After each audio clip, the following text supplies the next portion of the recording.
Good morning students. हमारा chapter चल रहा है संसाधन एवं विकास। इसमें आज हमारा जो टॉपिक रहेगा वो रहेगा मिट्टी निर्माण के तत्व। और इससे पहले हमने किया था मृदा अपर्दन उपाय। ठीक है, तो आज का जो हमारा टॉपिक है वो है मिट्टी निर्माण या मृदा निर्माण के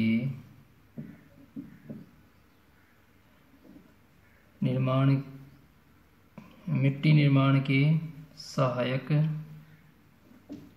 तत्व या कारक।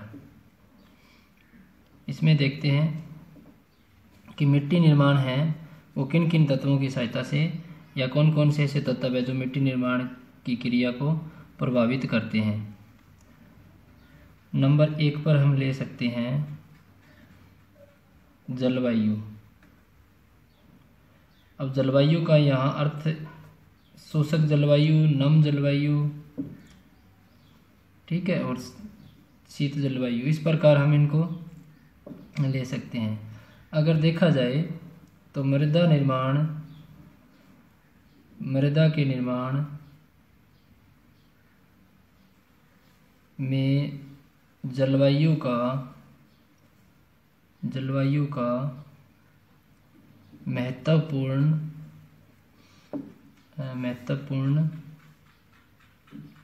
स्थान होता है। जलवायु है वो मिट्टी निर्माण में बहुत ही महत्वपूर्ण स्थान रखती है। देखा जाए जैसे चट्टान जलवायु से प्रभावित होकर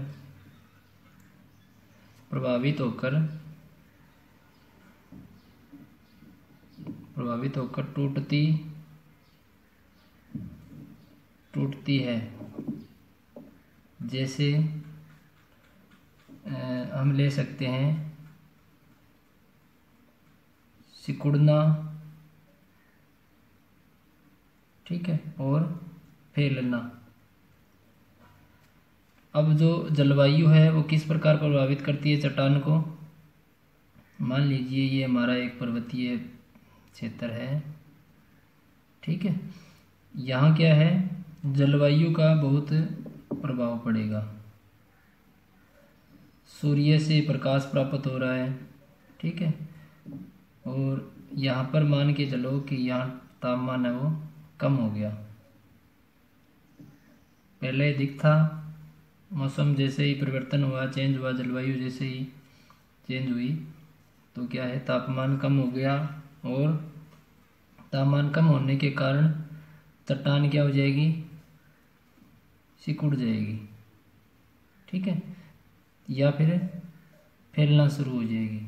ये दो या तीन रासायनिक क्रियाएं होती है जिससे क्या होता है, चट्टान टूटती है और नीचे बिखरती है। फिर यहाँ से वर्षा का पानी आता है और वो अपने साथ में इस चट्टान को ले जाता है।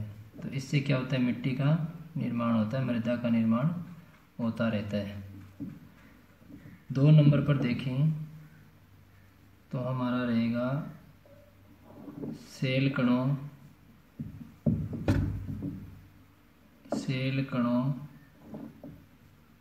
की प्रकृति।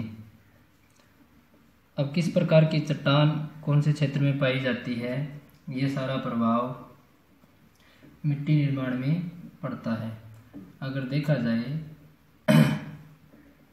तो कुछ चट्टान कठोर होती है व कुछ चट्टान नरम होती है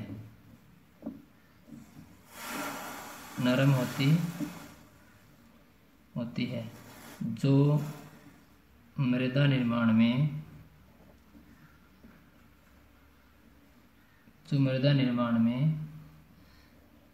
महत्वपूर्ण स्थान रखती है। जैसे कठोर चट्टान वाले क्षेत्रों में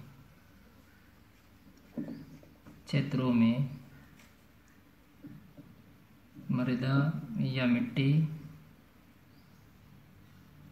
कम गहरी होती है। वह नरम चट्टान वाले क्षेत्रों में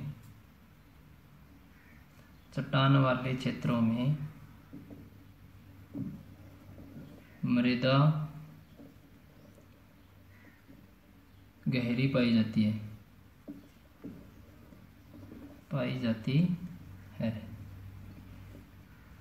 अब देखो कि जहाँ पर चट्टान कठोर है, यहाँ पर मैं आपको थोड़ा सा बता रहा हूँ, ठीक है। ये चट्टान मान लीजिए कठोर है, तो क्या है, बरसात का पानी आएगा या तापमान का प्रभाव होगा, जलवायु का प्रभाव होगा, तो कम टूटे फूटेगी। जब तक इसका मलबा टूटे फूटेगा नहीं, तो यहाँ इस क्षेत्र में जो मिट्टी है वो कम बिछेगी, ठीक है। यहाँ कम मिट्टी का निर्माण होगा। और मान के चलो दूसरी एक चट्टान है, ये नरम है और बरसात के पानी से इसका हिस्सा जो टूटता जा रहा है, घिसता जा रहा है, तो क्या होगा, यहाँ मिट्टी की जो परत है वो मोटी पाई जाएगी या गहरी पाई जाएगी, ठीक है। तो ये इस प्रकार मृदा निर्माण में शैलकण भी काफ़ी प्रभावित करते हैं। नंबर 3 पर हम देखें तो हमारा आएगा सतलाकृति। सतलाकृति क्या होता है? सतलाकृति होता है भूमि की बनावट कैसी है, भूमि का स्वरूप कैसा है, ढालू भूमि है या समतल भूमि है, इस प्रकार स्थलाकृति में लिया जाता है। उबड़ खाबड़ भूमि है, तो ये सारी जो विशेषताएं हैं ये स्थलाकृति में आती है। देखते हैं भूमि की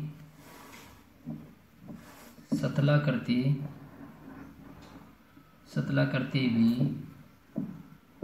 मृदा निर्माण में काफ़ी प्रभाव डालती है। अगर देखा जाए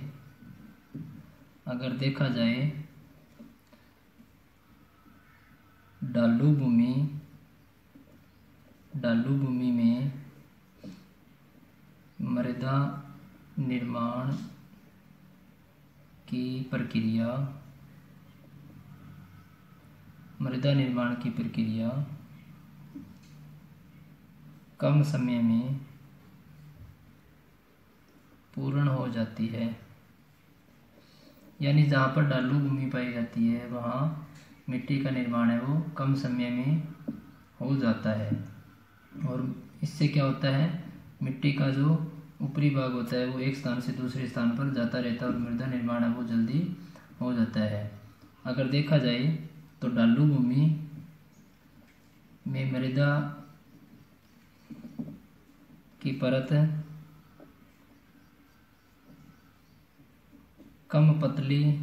परत पतली होती है, ठीक है। और समतल भूमि में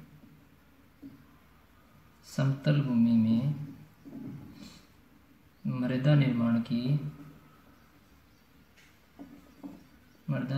की प्रक्रिया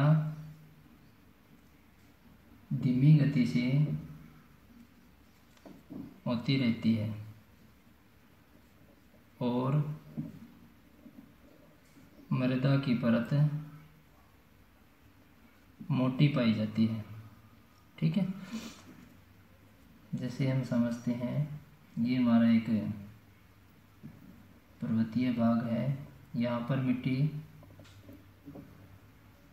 या पर्वत का अपर्दन हो रहा है और मिट्टी है वो जल्दी जल्दी यहाँ इन क्षेत्रों में धीरे धीरे बिछाई जा रही है जल के द्वारा। तो यहाँ क्या है, मिट्टी है वो बनती रहती है। एक समतल भूमि हम लेते हैं, यहाँ पर मान के चलो यहाँ मिट्टी उपजाऊ है, तो यहाँ जो पानी है, वर्षा है, हवा है, वो मिट्टी को एक स्थान से दूसरे स्थान पर ले जाने में काफ़ी समय लेता है। तो यहाँ जो अगर पतली परत है तो वो पतली परत ही काफ़ी समय तक पड़ी रहेगी। और यहाँ पर क्या है, ये परत है मोटी होती रहती है, क्योंकि मलबा है, जैसे जैसे पर्वत पहाड़ है वो काट छाँट होती रहेगी, वो नीचे आता रहेगा। और यहाँ जो परत है वो इतना आसानी से एक स्थान से दूसरे स्थान पर नहीं जा पाता, तो इसलिए यहाँ प्रक्रिया धीमी है और यहाँ थोड़ी सी तेज़ गति से मानी जाती है। नंबर पर देखा जाए तो समय भी मृदा निर्माण में महत्वपूर्ण कार्य करता है। अगर बात करें समय की, तो जैसे जैसे समय निकलता जाएगा मृदा की जो मोटाई है वो बढ़ती जाएगी, ये वाली, और मिट्टी का जो उपजाऊपन है वो भी बढ़ेगा, क्योंकि नमी धारण करने की क्षमता है वो भी बढ़ जाएगी। यानी पहले क्या होता है, मृदा के कण दूर दूर होते हैं या बड़े बड़े होते हैं, जैसे जैसे समय निकलता जाता है ये कण बारीक और छोटे छोटे महीन हो जाते हैं और नमी धारण करने की क्षमता है वो काफ़ी बढ़ जाती है, तो जिससे क्या होता है उपजाऊपन है वो बढ़ जाएगा।